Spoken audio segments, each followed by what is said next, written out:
Hello citizens! In today's video I will take a look at the brand new mining gadgets and show you how to use them. As always, if you like this video, sacrifice a like to the YouTube algorithm and subscribe for more. And here's a shout out to our amazing patrons for their support of the channel and the armory. If you would like to be on this list, follow the link in the description. Mining gadgets are a new item introduced into the mining gameplay loop in 3.17. When applied to a rock, they change its mining properties and can make it easier and faster to mine at the added time and risk of leaving your ship and applying them to a rock. First, you have to purchase the mining gadgets. They're available in every refinery and some other shops around the verse.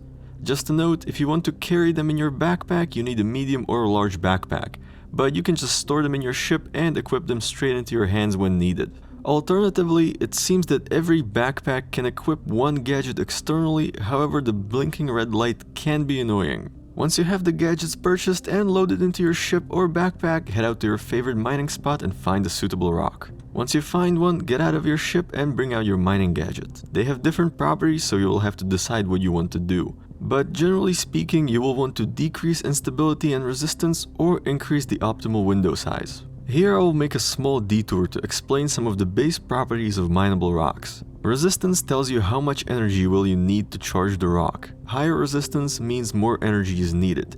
Instability creates fluctuations in the energy levels as you mine. This and other properties are defined by the composition of the rock. Now let's go back to the tutorial.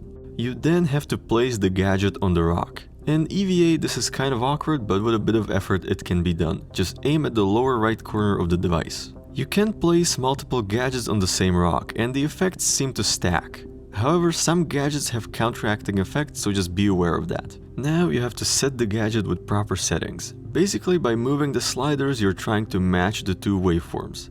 Once you achieve a good enough setting, the gadget will let you know and you can activate it. Don't forget this step, otherwise it won't work. If for some reason you decide not to mine the rock, you can go back, deactivate the gadget and collect it. Now you can return to your ship and continue mining. The mining UI will indicate that there is an active gadget placed on the rock. The gadget will also be flashing green. You have to be careful not to overcharge the rock because that can damage or destroy the gadget. It also seems that sometimes the rock fragments swallow or push away the gadget and it will be lost. So make sure to bring some backups just in case. Gadgets persist through character resets and patches, so you don't have to worry about losing any extras in your inventory. Gadgets are retrievable after mining, so unless you overcharge the rock, you'll be able to pick it up and use it again, which is pretty neat.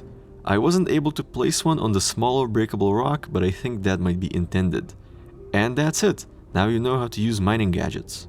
So now let's talk about my impressions of the mining gadgets and their application. Overall, I feel like they're a pretty useful addition to the mining gameplay loop, especially for entry-level mining when you don't have your ship upgraded or when you're using a rental. And even if you are a seasoned miner, they could help you crack more difficult rocks.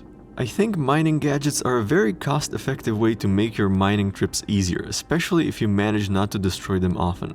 Though there is the added risk and time spent placing and retrieving them, especially in the Prospector where you might encounter the bug of getting stuck in your seat when you try to leave. Even though it was said it was fixed, I still occasionally encounter it, but a very reliable workaround seems to be not to touch your keyboard until the stand-up animation plays completely. There is also the risk of being killed by the wind when you mine an atmosphere, but I think this might get fixed soon.